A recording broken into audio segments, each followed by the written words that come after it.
What is going on, everybody? Draken1221 here. Welcome back to the channel. As you can see today, that's not me. That's actually my good friend Luca. This is a very awesome special video that I've had planned, I don't know, for a couple months now. I've finally been able to grab my play buddy Luca, a good friend of mine, part of my play group. We've played different card games together for years. And I finally got him to sit down today and showcase his really awesome Syr Gwyn Knight Tribal Voltron equipment-y deck. Goes in a couple different directions, but it's an awesome deck. I've been on the receiving end of a lot of smacks to the face. I've been KO'd in one hit. And it's very high power, high tier deck. It's designed to sit with things like my Dragon deck and things alike and really compete and obviously win. So Luca, if you want to take it away, just give rules and restrictions, overview, some things like that. Yeah, absolutely. So I've kind of been working on this deck now for, when did we start playing Commander? Like what? About 2 years ago. 2 years ago? Yeah. It was before that though. So probably I've been working on this I think for like 4 or 5 years now. It's kind of really? At least since the precon came out. Cool. So whenever that Brawl precon came out, I got a bunch of them. I had put it together and started sort of working it up and building it into this Commander deck. So it's my first Commander deck and it's kind of my baby in that way, if you will. I love Syr Gwyn and I like just Knight themed things in general. Like Lord of the Rings, all that stuff. I just think they're cool. But nevertheless, this deck does not have a whole lot in the way of restrictions. It's sort of just has whatever it needs to make it a bit of a powerhouse, and you have to because the deck itself is not super conducive to anything like, EDH levels, anything like that. So you need all the power you can get. But we'll get right into it. It'll be a lot of fun, and let's get started. Cool. So, any budget restrictions? No budget restrictions. Aside from maybe reserve list? Yeah, no reserve list cards, no budget. Sorry, I'm still learning all this stuff. Yeah, no reserve list, no budget restrictions. Really just whatever I happen to have. Certain cards that I am already planning on, maybe not totally sold on, or that I might be planning on upgrading. I've been waiting a bit to pick up some of the newer sets. So just getting that out there right now. But the general idea and the general structure is all right there. So. Awesome. So we're going no budget restrictions, but no reserve list. We're playing tutors, and it's high power EDH, right? So not CEDH, kind of right underneath, high power tables, competitiveness, things like that. So before we get into the deck profile, always have our obligatory shout outs and things, so to speak. So remember to like the video, comment, subscribe. My stretch goal here is to get to 1,000 subscribers before the end of the year. So if you're watching the video for the first time, second time, third time, please subscribe. I really appreciate it. It benefits me a lot. The second thing is be sure to comment. I love to engage with you guys. I'll have my Discord in the description. I also started a Discord server for those of you who want to talk as a community and brew together. I get a lot of messages on Discord, people wanting to show me their decks and looking for feedback and want to share ideas. I have a server where we can all do that together, which is really nice, mainly Dragon stuff. But so yeah, aside from that, if you see any of the cards in the video today that you would like or you'd like to purchase your own Syr Gwyn deck, be sure to use the TCG Player affiliate link below. It doesn't cost you any extra money. Basically, anytime you buy a card through the link or a product, it could be Yu-Gi-Oh, Pokemon, Magic, a deck box. Luca's got his very, very nice Gamegenic box here. Any of that stuff, I get a portion back into the channel, and it helps me grow, and it benefits you guys directly or indirectly, I would imagine. So without further ado, let's get into it. This isn't Syr Gwyn. This is Syr Gwyn. Look at that. Got the legendary artifacts, proxies right here.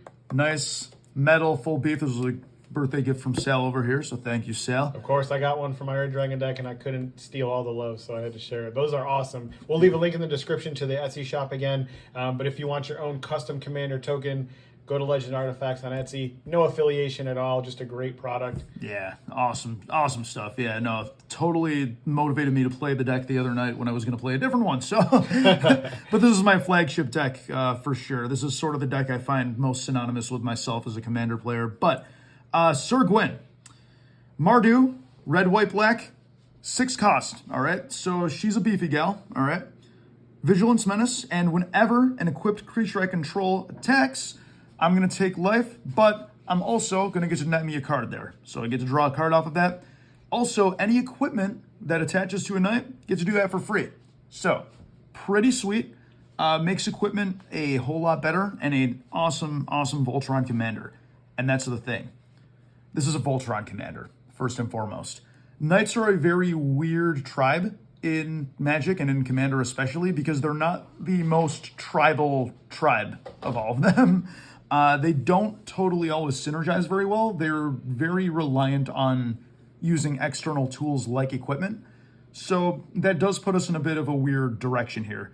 And it's a lot of building this deck is finding that balance. How tribal are you going to get?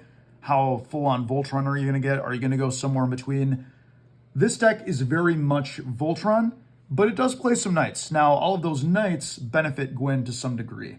We'll get into all of that, but I think first things first, we should start off with perhaps the card draw package we have here. All right, so now we're on to card draw. We have a little bit of a package here. Now, as far as explicit card draw, clearly not a whole lot, but we have to remember, Gwyn can draw us crazy cards.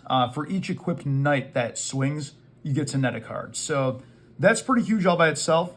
And we also play a lot in the way of tutoring as well. Unfortunately, we have to make some kind of tricky cuts when you're trying to pack in enough creatures and enough equips in the same deck.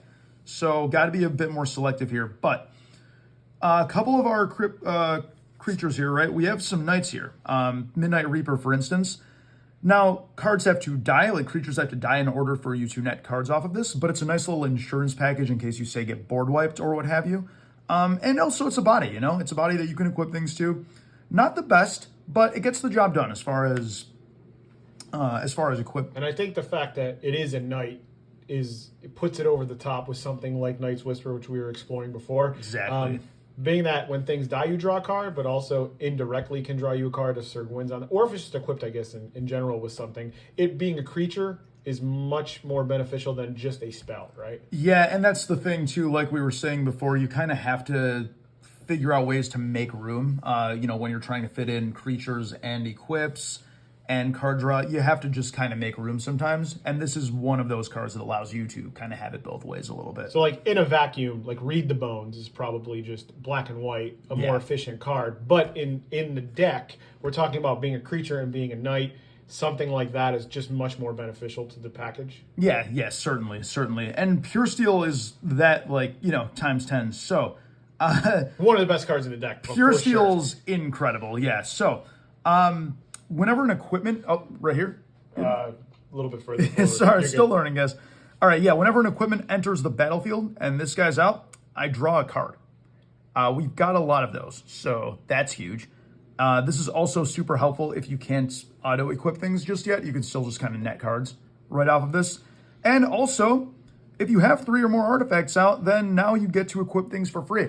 So, again, pretty huge. And this is just artifacts, too, not just equips. So we're talking signets, talisman, everything like that. Treasure tokens. Treasure tokens, which we can make quite a few of, nowadays. This is huge. Yeah, one of the best cards in the deck. If you're not playing this, you're insane. All right, and then we have a couple other guys here that are not Knights. They are creatures, but they're just too good. You can't not. Listen. SRAM, Senior Artificer, you cast an equip, you draw a card. Auras, they don't matter in here. We don't play any of those. But we do play a ton of equips, and this gets us free cards. It is pretty much similar idea to Pure Steel over here. And then Akiri's cool, too. Akiri, basically anytime I attack with an equipped creature, get to draw a card. So we get kind of a little bit of a diet Syr Gwyn here. Again, not a Knight, but that's okay. We actually do have a card in here that can make it a Knight, though. We can also kind of do some cool little tricks with it, just unattach equips and then kind of give things, was it indestructible? There we go, yeah. Yeah, don't even know my own cards, look at that. But that's all right. I think it's a newer edition, right? It is pretty new, yeah. It is pretty new for sure. Core Warrior there. And then we have one of our first equips here, one of my favorites, the Sword of Fire and Ice here. Am I good here, or is it? Yeah. There you go. There you go. Sal's going to have to help me out a little bit with this. Otherwise, this will take 10 years. But Sword of Fire and Ice, +2/+2, pro red blue. Can't talk. That's going to be huge as far as just getting swings on our opponents, just really going for big damage on them. And it also will deal 2 damage to anything and net us a card. Seems sweet to me, yeah. The 2 damage, too, I've noticed is nothing to scoff at. I mean, you could snipe out a Birds of Paradise, a Deathrite Shaman, any small dork or any really small efficient creature. You know me, I love mana dork, so Yeah. when that card comes down on turn 3, it's definitely something I have to get rid of because my strategy is is at Yeah. parity with that. So nothing to scoff at with the 2 damage. It actually matters. There's always a target these days. I mean, most decks have some form of token generation, if not as a primary strategy. Then they certainly have some form of it. There's always usually a target, and if not, you can just kind of burn your opponent for Hit 2. somebody in the face. Why not, right? And then, very new edition here, Black Market Connections. Oh yeah, that card's nuts. So this one is actually sales copy because I had forgot mine. But nevertheless, same idea. This can be card draw. This can be mana in the form of treasure, so artifacts. So that kind of synergizes pretty well. It can also make changelings, which can be knights. So if you need knight bodies, this will get you that. This card is, as Sal was telling me earlier, just pure power creep.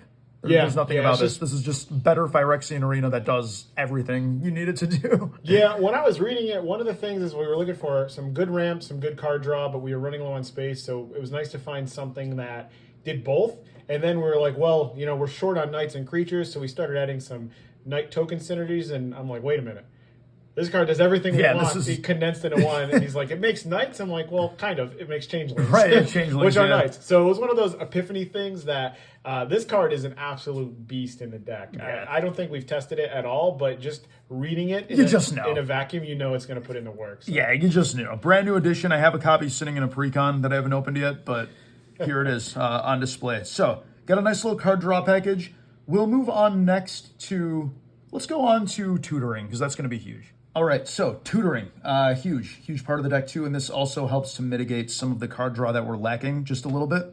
Like I said, this is full power, so we want all the tutors we can get.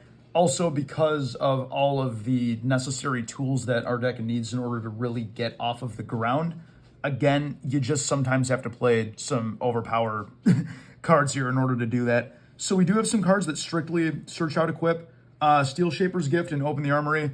Effectively, same idea, do the same thing. They net us equip cards. This is 1 cost, so strictly better. But again, this is nothing to scoff at either. Just net some cards. Stoneforge Mystic. This one's awesome because not only can this net us cards, got it? Oh, okay, cool. Come closer. Closer? No, like to me. To you, okay.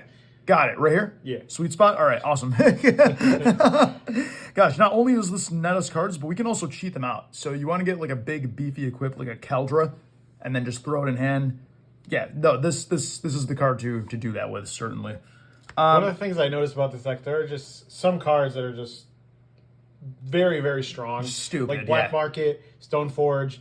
We talked about one other card before, I can't remember. They're just like very blatantly just raw power in the deck. And when they hit the board, you kind of know something's going to happen or something will happen the following turn.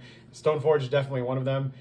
As Luca goes through the package, you'll notice there's no Enlightened Tutor in here. No, I don't have that one. was just an oversight on the collection. Like, yeah. I just think Luca thought he had one and he didn't.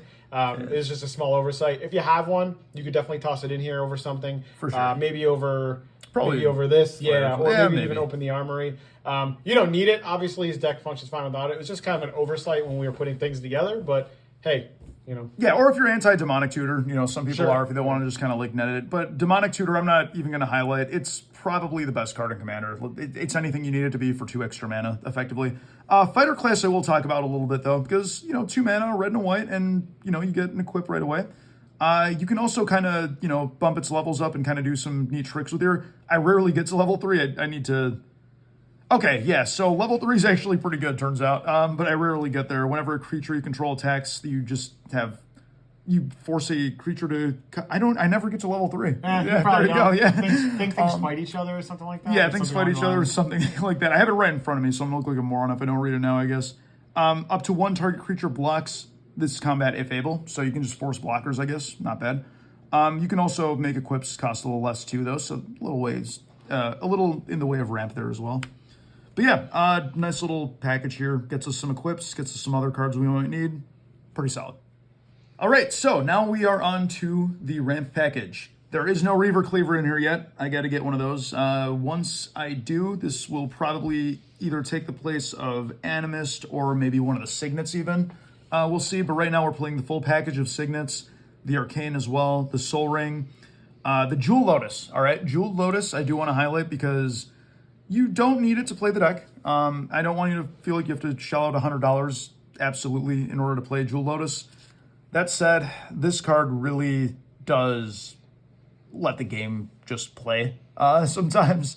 So Gwyn, like I said, 6 mana and doesn't even have haste on its own.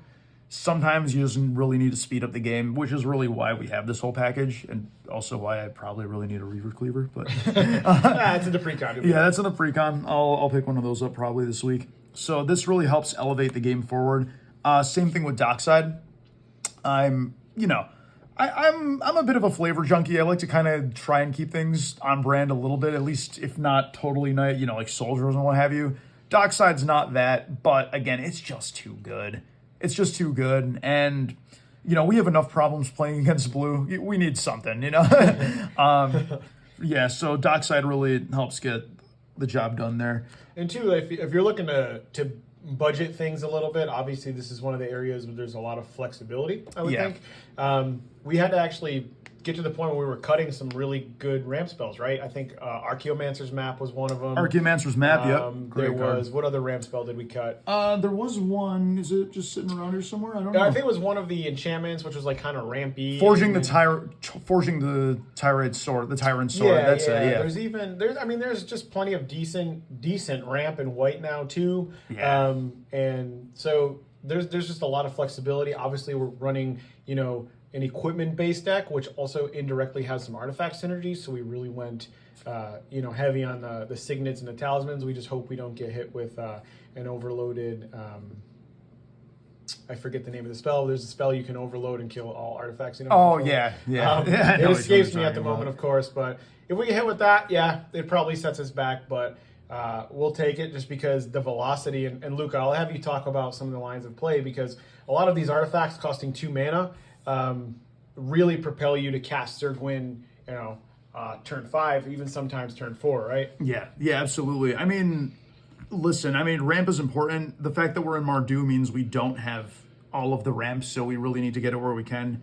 I would really highly recommend at least having these signets here. If you don't have access, like Sal was saying, to something like Jewel Lotus or Dockside, again, we have other options now. Archaeomancer's Map is one of those great options that just sort of lets you keep the game moving. Wayfarer's Bauble, I know it's not super fast, but it'll get the job done, certainly. There's also another white creature that does something similar to Knight of the White Ochre, right? There is. I don't believe it's a knight, but theast but it is a creature. So that's another card you could slot in. So there's a lot of flexibility, but this is kind of the high level, high cost package. Absolutely. Knight of the White Orchid itself, again, the fact that it's a knight really helps us. The fact that it is a creature and the fact that oftentimes we will be behind on mana, especially if you're playing against green. This will just kind of help you get there a little bit faster. And it doesn't need to be basic either. So we get, access to some better lands here. Again, and we also even have some equips, which effectively in this deck kind of accomplish the same thing. Sword of Hearth and Home is incredible. I really like this card. We also get some pro green and white here.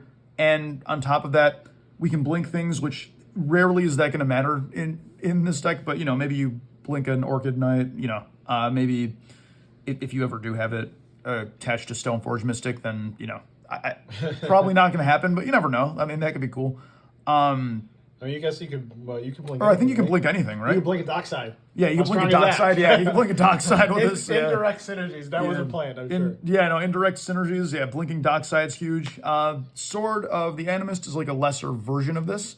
Again, they're both equipped, so they synergize really well, but this one just allows you to get some basic lands out on board. Again, really good, really helps you move the game forward there. One might come out for Reaver Cleaver, maybe this one, if not one of the signets, but there's that. Then, of course, you got to have the Smothering Tithe. Smothering Tithe, treasure in Commander is just a thing now, and white needs it. Like red-white, you're in red-white, you got to have the treasures in order to kind of keep the game moving there. So Smothering Tithe helps you do that. I thought about maybe throwing Wheel of Misfortune in here because I think it kind of combos pretty well, and you kind of get some fun plays with that. So maybe that as well, if you're kind of lacking on some ramp or draw and you just need a little extra one, or maybe you feel there's too much ramp and you want to throw a little more in the way of draw. Wheel Misfortune might be a good one. I'm even considering swapping something out for that right now as we speak. So, there you go. We got the whole ramp package here. All right, obviously, we need some removal. Probably not as much as we would like, but again, working with what we have here. Another one that comes to mind that I probably should try and pick up is Sword of Sinew and Steel. And a nice little, removal on a body there. You can also do Argentum Armor, is another good one that's also an equip, but it is a heavily costed beast there. If you don't have Syr Gwyn, you're paying what, like 12? Even six is a lot. Yeah, I mean, once you get going, like if you get to 2-3 triggers with that, it's pretty good. But six mana is tough. Yeah. Having said that, though, it is certainly an option. Maybe if you don't have like an Anguished Unmaking lying around, and you want to have an excuse to have an extra equip in there, by all means. Some cards I want to highlight first and foremost, though. We got both of these guys, which are awesome. Right here, right? Yep. Okay, yeah. Which are awesome. This one can go on an adventure and kill artifacts. This one can kill creatures and planeswalkers at the cost of 2 life. So we have some really cool synergies here. They're also knights, which means that they double as bodies after they get to kill things. The first time I played Syr Gwyn deck, we were playing Sal, myself, and his brother. And turn 1, brother gets Soul Ring. That was nice. Anthony. And then, this was my first turn, my turn 1 play. So this one holds a special place in my heart. But yeah, these are interesting because there's kind of similar to MDSCs. Like the left is bad, the right is kind of bad, but on the same card, it's playable. Yeah. The fact that it is a creature and a knight too, so the fact that it has that modal capability is what actually propels these over simple cards, right? For example, Murderous Rider is just like Hero's Downfall. Yeah, which is it's not fine. A good card. It's but the fact that it could turn into a knight when you need it to be a knight is why it's played. And again, modal capabilities are something that I feel like is very underrated in something like Commander. So being able to serve multiple purposes, especially in a deck that's kind of been pigeonholed with its tribe to begin with sometimes, because knights create humans for whatever reason. Sometimes, knights can't that's create weird, other right? knights. We do have some that do, but you have to be knighted by the queen apparently to be. But yeah, modal capability is strong in general, and this serves a similar purpose. Yeah, it is like kind of a fun little thematic idea too. If you're like someone who's like into the flavor of it all, knights going on adventures, why not? That's true, cool, right? right? Yeah, you want to, why not, right? Have some fun with that. We have the Anguished Unmaking, D-Spark. Very similar cards. We have bad Anguished Unmaking, good Anguished Unmaking. I think bad Anguished Unmaking would be like Mortify. Yeah, that's fair. Yeah. But again, just really solid removal. Also, I probably should have done this. I didn't highlight Sunforger in this package. Probably should have, but we'll talk about Sunforger later. We'll move Sunforger in, but it does play a pivotal role into this package. Yep. Yeah, but again, the fact that you have capabilities of cheating cards like these out is huge as well. So we got this. We got these 3 cards all perform very similar functions to the deck here. Dispatch, I put in this morning because I found it in my collection, and I was thinking, wait a minute, why am I not playing Dispatch? That seems too good in an artifact-heavy deck.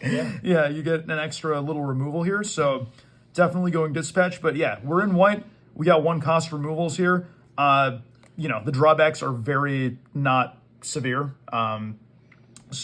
Obviously the pre-alluded to Sunforger synergies, like being able to have all these spells at your disposal when you need to with something like Sunforger is pretty good. It's if you were to ask me, I would say Sunforger is probably the single best card in the deck, but it's pretty good. Yeah, it's pretty good. Just the fact that you have so many synergies with it. Then say no more, right? And then we have a couple board wipes here, only 2. Right now, those 2 board wipes are single combat and dam. You don't really have to be too picky on what board wipes you play. We're in white and black, so we have a lot of board wipes at our disposal here. Even with red, you could do something like Blasphemous Act. That would be fine too. But it might be interesting because you do have a lot of indestructibility in here. Yeah. So it could be a way to preserve some of your board. I didn't even think of that. Yeah, neither did I. Yeah, look at that. Synergies. The things you think about when you're recording a video. Yeah. Oh man. We're not very well prepared here, apparently, on the I Drinking channel. It's all part of the brewing process. Yeah, but no, Single Combat does something similar, though, so we can talk about that one. Yeah, this one's interesting. I like this one. Everyone gets to keep a creature, but Syr Gwyn has Menace. So everyone keeps 1 creature, you keep Gwyn, and then you just start swinging. Seems pretty good. Yeah.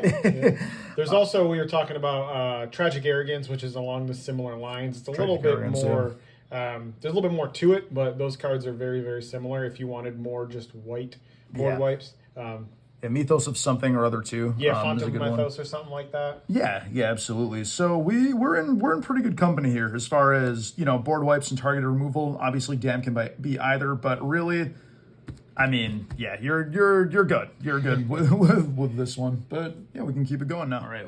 So, important category for this deck is protection, and we put it in its own category just because of how crucial it is for a card like Gwyn.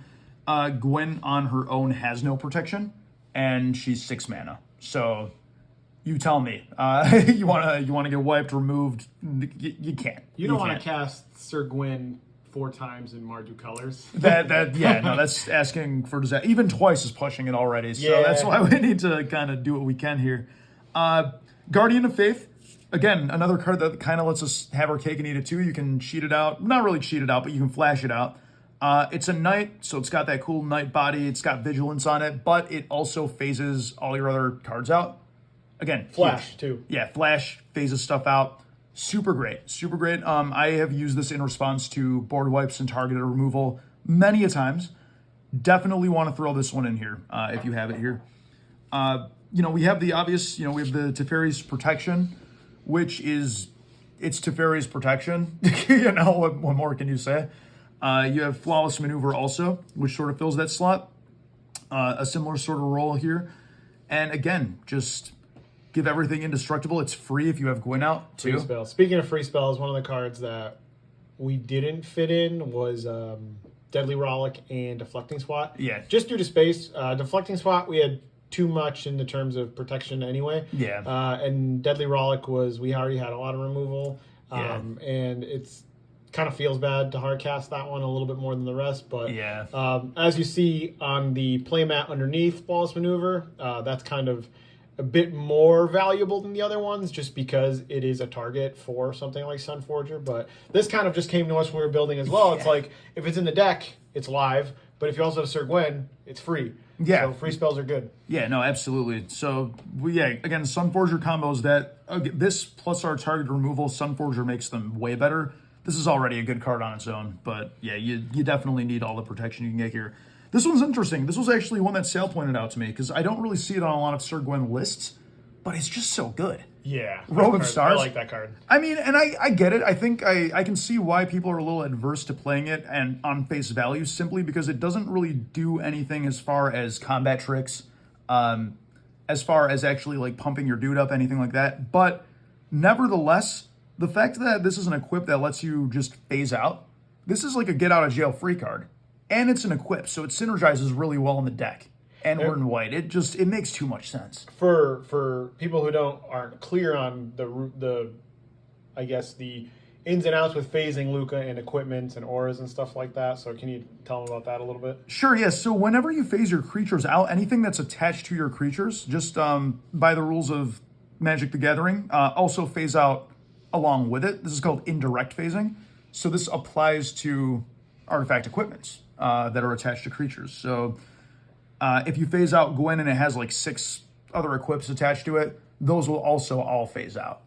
So that's important to note as well. That can really make or break, games in terms of like board wipes and what have you. Yeah. And they phase in with the stuff attached, correct? Yeah, everything phases back in. Everything's attached as if it never left. So it's really important to have nice little tricks like that up your sleeve whenever you're in such a combat heavy deck that's also falling victim to such aggressive mana costs.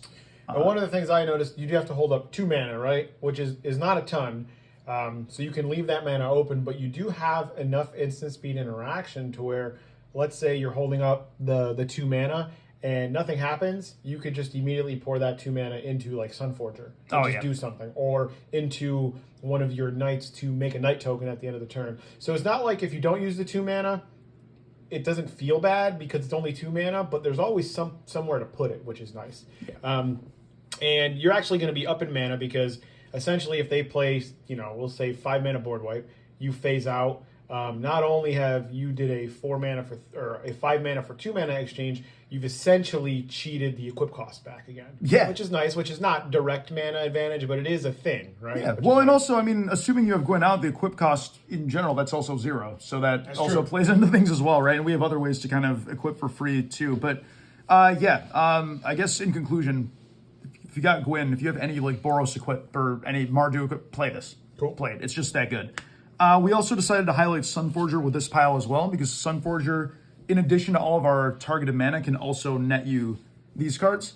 In fact, I can't tell you how many times I have cheated out Teferi's Protection with Sunforger, because you just got to do that sometimes. It's pretty awesome. Sometimes you attack into a board wipe, and you're like, well, I got the Sunforger, time to use it, you know?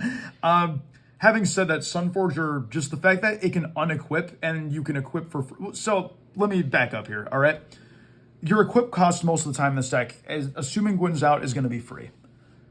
That combined with the fact that this card can unequip itself from creatures for the cost of 1 red, 1 white, and then net you out a free instant is huge.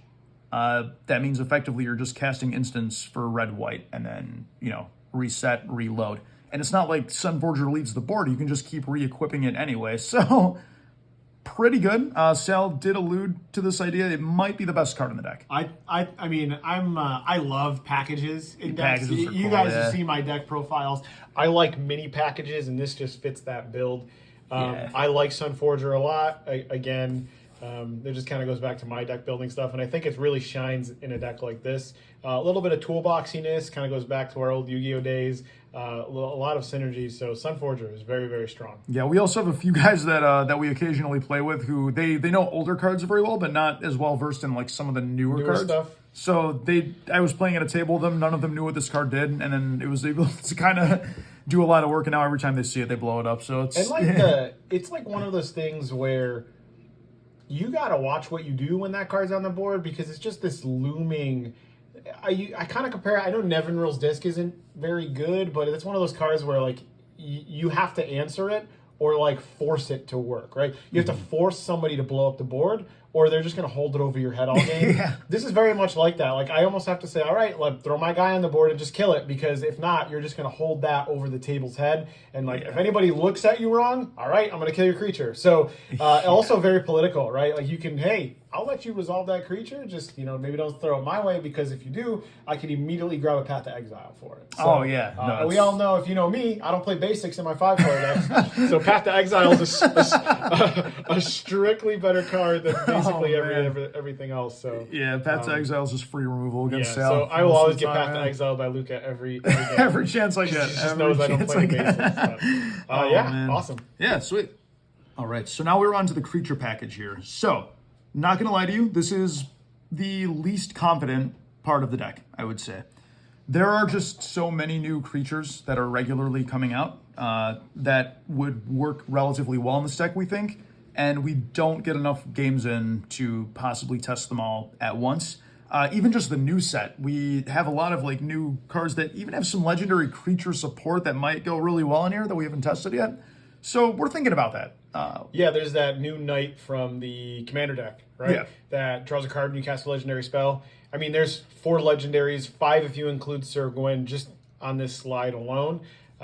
So there's a lot you can do. So many cards come out all the time. We try to jam a couple games every week or two, but you just don't see all the new cards when you want to, and something comes out and you want to try it, and it might take me or Luca a month before we even see the card that we're trying to test. So I think what he's getting at is the number's fluid. These cards are fluid, right? Yeah, and then there's also that delicate balance of having to make sure you have just the right amount of creatures versus equips, and that in a deck like this is very delicate, and we're constantly playing with the numbers and making sure everything is just tight. Having said that, though, use this as a starting off point if you're interested in building this deck. You can be a bit fluid here. You can try out a bunch of different creatures. There's some that aren't even on this current list that I go back and forth with. Some of these I'm wondering, are they a little bit too heavily costed? Should I try and lower the curve a little bit? Should we maybe play 1 or 2 more anthems? I don't really know. We're all kind of testing that out because, as Sal was also saying, before we go kind of wide sometimes, but not too wide. Yeah, like 4, 5, 6 knights at a time. So you could like the cool plays with this deck is you could just stack everything on Syr Gwyn Voltron style and just kill somebody, right? But also Syr Gwyn rewards you for attacking with multiple equipped knights. So you're not really doing 30 knights. Ideally, you would want like 3 or 4 or 5 that are doing something when they attack to gain kind of that grindy advantage, and then trigger the Syr Gwyn to replenish your resources, right? So you go, wide-ish, like 5, Yeah. but you can also go tall-ish, to like a 10-10 or a 15-15, you know what I mean? Yeah, there's a lot of variables here. So this is probably the part of the deck where we're going to just go off and tell you, maybe not all these ones are for you. Maybe you don't like a couple of these. That's okay. Play around with it, experiment. You might find something cool. And some of these are pet cards. I know you really like Halvar a lot. Yeah, no, I love Halvar. In fact, let's start with these guys. These are the only 2 non-knights. Yeah. So Halvar, totally a pet card. It can also flip to an equip, which is kind of neat. It is an MDFC. I'm not really going to highlight that. It doesn't do too much for us, the equip side. This one though will make our guys better because he gives us double strike if we have equips on our guys. Same idea right here, Rayev. Yeah, these 2 guys give our equipped creatures double strike. And that helps in the, 5 creature scenario, but also the 1 giant Syr Gwyn scenario, right? Yeah. So you're just doubling your damage. Obviously, you can just KO somebody with Syr Gwyn, but also now your 4 3/3 knights are hitting for 6 each. So strong. Yeah. And correct me if I'm wrong, but sword triggers will trigger twice, right?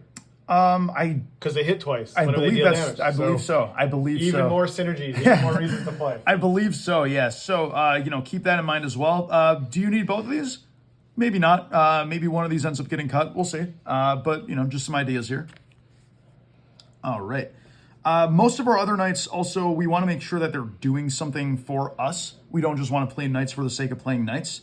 So that's where some of these guys come in. In fact, I'll just go ahead and swap these 2 because I want to highlight these 2 as well. Again, this is going to give our knights double strike. Pretty huge. Other knights get double strike. This one gives other knights indestructible and anthems them. So again, I said we were kind of staying away from anthems right now. However, the fact that this one can also give us indestructible, pretty huge. Pretty huge. Denitha is kind of a pseudo ramp in a way because it allows us to cast equips for just a little bit cheaper. Also has a few combat tricks of her own, right? We have First Strike and Vigilance and Lifelink. So if we need a body to throw equips onto, it's a great secondary to Syr Gwyn to throw something on. You know what I mean? Yeah, absolutely. And in fact, I would actually say the same thing for these ones as well, right?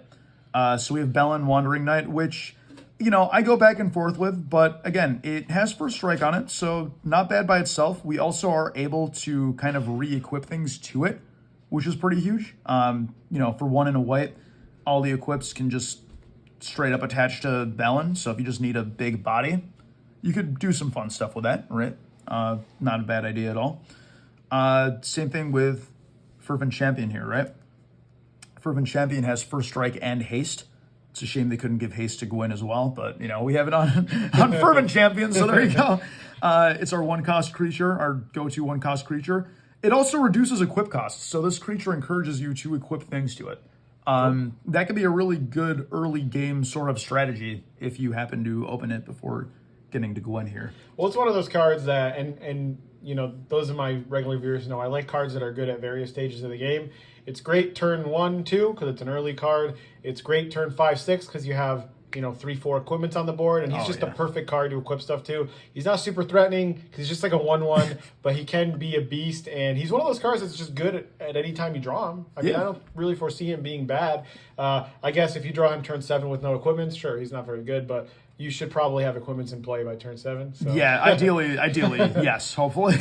But yeah, no, he's a solid card. I'm never really sad to see him. I'll get into the flyers in just a minute here. We'll talk about Ariel here.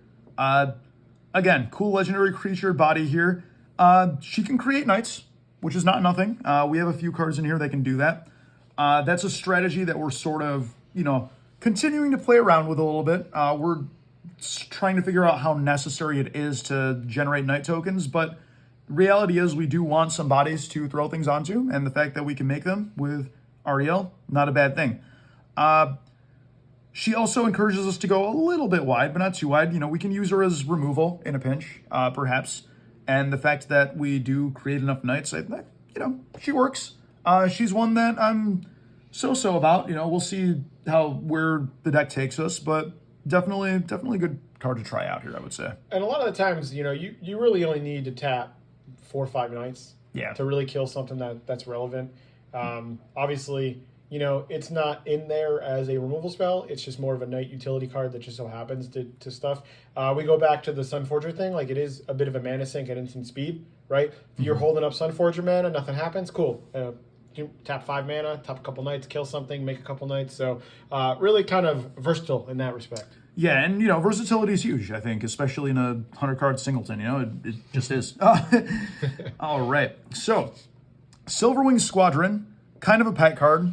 But also a pet card that does things. It is 6 mana, so it's beefy. Having said that, I've had him in the deck before, I've had him out of the deck before, and they're huge, right? We have flying and vigilance, and the rate at which this card makes 2/2 white knights is a little bit nice. So it's gosh, I'm drawing a blank here. So you get 2/2 White Knight tokens with vigilance equal to the amount of opponents you have every time this thing swings. And that, it's a flyer, and you're going to be swinging with it. It also gets beefier based on how many knights you have on board. So it's one of those wait till I untap cards sometimes. So if you can give it haste, obviously, there's ways to give it haste. Oh, yeah. That's when it's the best. But, hey, it's one of those cards, if it doesn't go unanswered, it does get out of control. Ideally, you have 3 opponents. There are some games where you'll have 2 opponents. There's some games where you'll have 4 opponents. But I'll take 2. I'll take 2 white knights any day. Why not, right? 2 white knights vigilance. This card. Now, Armored Skyhunter. I think this is one of the best cards in the deck. This is like a super strong card to me. It's very good. Yeah. So it's random, but you can do some damage with it though. You dig pretty deep. Yeah. And if it attacks multiple times, you dig even deeper. And I've been in a scenario where this card has attacked me, and I'm like, all right, I guess I'll eat it. And it's like, all right, you take 20. Shoo. Okay, I guess I'll take 20. Yeah, it like cards like these, this is one of those cards that almost makes me want to kick myself for not putting in Argentum Armor. Well, it's kind of a non-bow, right? Because Argentum Armor, you have to attack, and at that point, you've already declared an attack, right? Yeah, I guess so. It's already a little bit non-bowish, right? But having said that, the fact that it's a flyer on a knight body, pretty great. In a similar way to the Squadron there. But also, whenever it swings so right after declaration, go ahead, look at the top 6 cards. If there was an equip, throw it onto this guy for free. That can get really out of control really fast. Now, obviously, we only have around 18 equips or so it's not going to hit every time. But, when it hits most big. Of the time, though. Most of the time it should hit, yeah. Sure, you can hit like a Lightning Grease with this, or you can hit like a Cauldra, but the fact that it allows you to dig so deep, and it is free. It's a free card, right? Yeah, free cards are free cards. And as soon as if this thing attacks once, it replaces itself. Yeah. If it attacks 2, 3, 4 times, God bless, because it'll get out of hand really quick.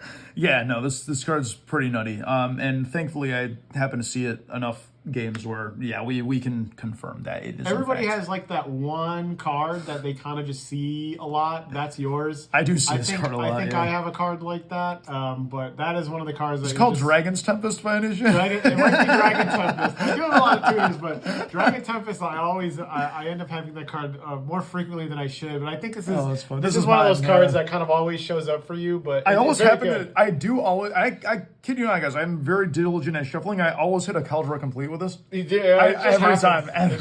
It's great. Cauldra Complete with that is gnarly. Now you're swinging big. Yeah, so there we go. All right, so this is, in a lot of ways, I think the moment we've all been waiting for here. These are a lot of the other equips that we haven't already highlighted that just kind of help us put on that damage. Now, we have reached a point in the game where simply beefing up your commander, just +1, whatever it is, +X, not enough anymore, right? So we're cutting cards like Blackblade Reforged. We're even cutting cards like Colossus Hammer, which actually kind of non-bows because we have quite a few flyers, so we don't, and cards that will give us flying, so we don't really want to have any of those situations or create any of those. We want cards that Well, they might buff us a little bit. They might give us a little bit of like a +X. They also do more than that. They might give us some more combat tricks and abilities. They might have some hidden components and features of their own that are really great. We're going to talk about all of that right now. So let's start off with a little bit of the haste package here, right? So we have the boots, we have the greaves, and we even have the Sword of Vengeance. We are primarily playing these cards because of the haste. Sword of Vengeance does a little bit more for us, right? It gives us that vigilance, which a lot of our guys already have. It gives us the trample and the first strike as well. Again, like little combat tricks here, +2/+0, but at its cost, pretty good. These two, we have the haste and shroud, the lightning greaves and the boots. Obviously, you cannot equip other cards to your creatures if you already have the greaves on them, but because it equips 0, you can just throw it onto another body, which again is a reason to go a little wide, not too wide. And having haste on the boots, that's never a drawback. So yeah, we want to get haste as much as possible because, again, Gwyn, we have a body here. Haste is good. Haste is really underutilized, I feel like, in Commander a lot. Yeah. So we really want to make sure that we're attacking as quickly as possible. We have a couple of the other swords here. One of them is almost in a way sort of, pseudo ramp, and the other one just kind of gets us some creatures back. We're not a creature heavy deck, but we do have some creatures that do things, especially when they enter the battlefield. Like, I would never be upset to get a Stoneforge Mystic back that died to a board wipe and then play it again. A lot of my other creatures, especially if it's like late in the game, yeah, sure, Silverwing Squadron, let me have him, Yeah. Why not? It's just a bonus, and then on top of that, the protection from other colors is usually going to come in clutch. It's relevant, especially like when you have their Feast and Famine and Light and Shadow. Yeah, black, white, green. Yeah, basically you're covering a lot of removal, a lot of board wipes in those colors for the most part. Yeah. And we also play Fire and Ice too. That was in the draw Fire and Ice, package there. So we have, like I said, these are not our only equips, as you already know, but these ones are more, I guess, combat relevant for the most part. It allows your, I know Syr Gwyn has menace, but if you're trying to punch through with something else too, or maybe they have some, tokens on board, Saprolings, one of our friend plays. If he's got 30 Saprolings, like menace doesn't matter. You put a sort of Feast and Famine on it. Now he can't block with any of those Saprolings, and it just gets through. Right, yeah, no, it's too good a lot of the time. We have a couple other cards here too. One of these became like a recent favorite of mine. Not super recent, but recent enough. Caldra Complete. We're playing a few living weapons in here. Caldra, I don't think anyone can argue in this deck that this is the best as far as like it's splashy and big, but it's awesome. It's just too good, yeah. Like, I don't care that it costs 7. The 7 equip doesn't really apply to us here. It's a living weapon. It has indestructible itself, and then it equips for a +5/+5. And what doesn't it give, Gwyn? Keyword soup. Yeah, soup. Yeah, indestructible, haste. You have haste on this thing? That might not even be relevant at that point in the game, but it's there. If you ever just have this in hand and you just need a creature to swing with right away, you have it because it's built in. You don't want to like hard cast it and just kind of do nothing. But if you have to hard cast it, like it's not like you have to equip it. It is living weapon. So. Yeah. So that's like a nice little backup strategy. Obviously, there's also the new like reconfigure creatures that have been coming out that I've been thinking about playing with. Actually, Sal's been there's wanting one me to of them, play I think. with them. There's one of them I think would be decent in here, but it just depends what you have to take out for it. Yeah, and I'm into the living weapons. I think they're really cool. And then also indestructible, huge. The fact that we can give that on Gwyn. This is also another one that grants indestructible, Hammer of Nazan. So again, give me a little bit of a boost. Give me the indestructible, and you know what? I'm pretty happy about that, personally. Ember Cleave is my favorite. Good one. Yeah. Partially, I love the artwork. I love the fact that you can flash it out. I love the fact that you can lower its own cost. And if you haven't noticed by now, I really enjoy Double Strike. Double Strike, especially when you can flash it out after you've already swung, after your opponent has already kind of accepted that they're going to take a big swing.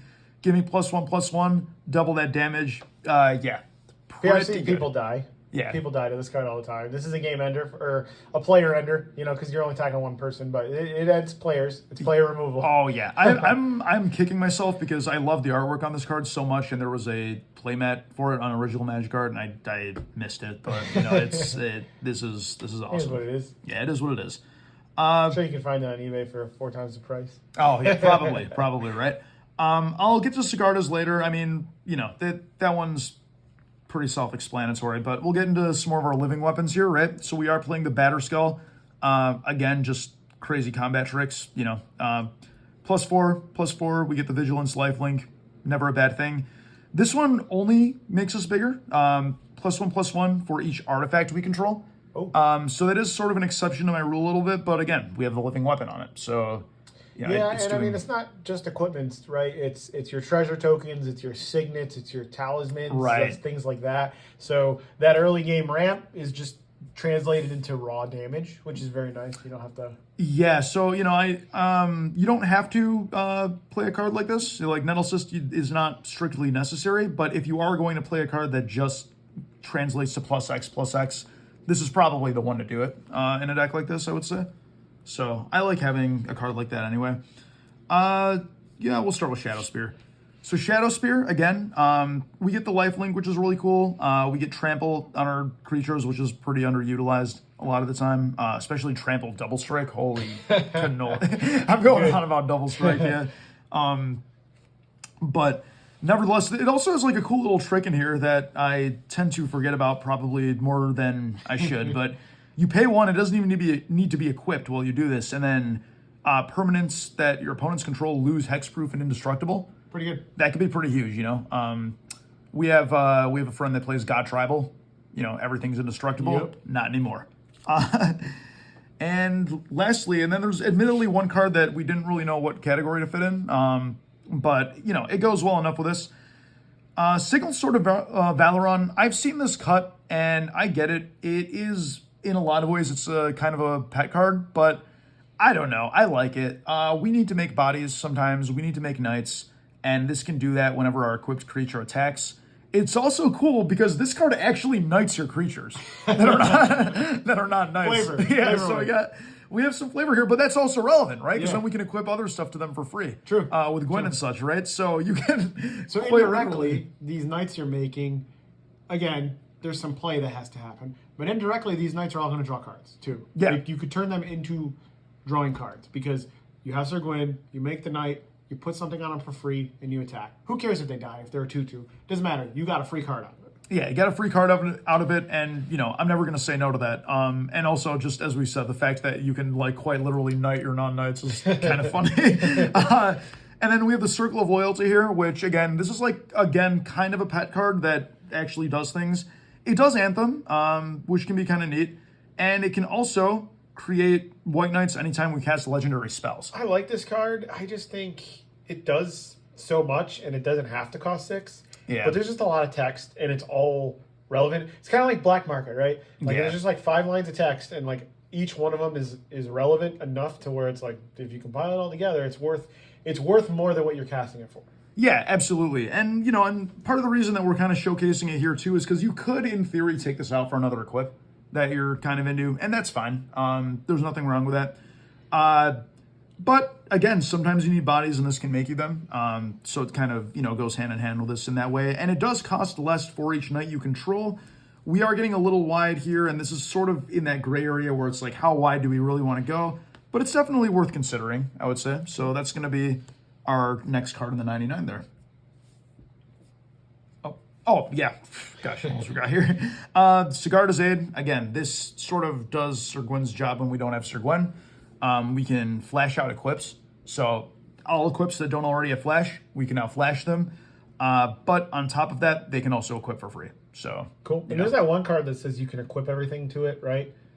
Yes, so that's Balin. Is that, do you have to pay into that? Yes, 1 and a white, I believe. Yeah. So you can do that at instant speed. So you can flash the equipment at instant speed and then put them on him at instant speed. Oh, yeah. It's kind of cool. Yeah, so there's some fun tricks with this card as well. But yeah, that's a must play for sure. Awesome. All right, so we also have some cool utility lands here.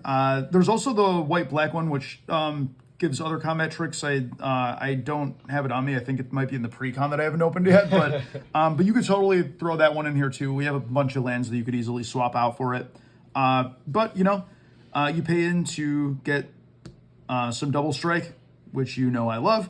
You can also pay in to get some haste or vigilance with this one. So Slayer Stronghold, Sunhome, not bad. They also just tap for blank mana, which, you know, so they're good. They're solid. And then Urza Saga, all right? So I cut Colossus Hammer, which I know is a little silly, and we don't have a Mana Crypt because it's $200.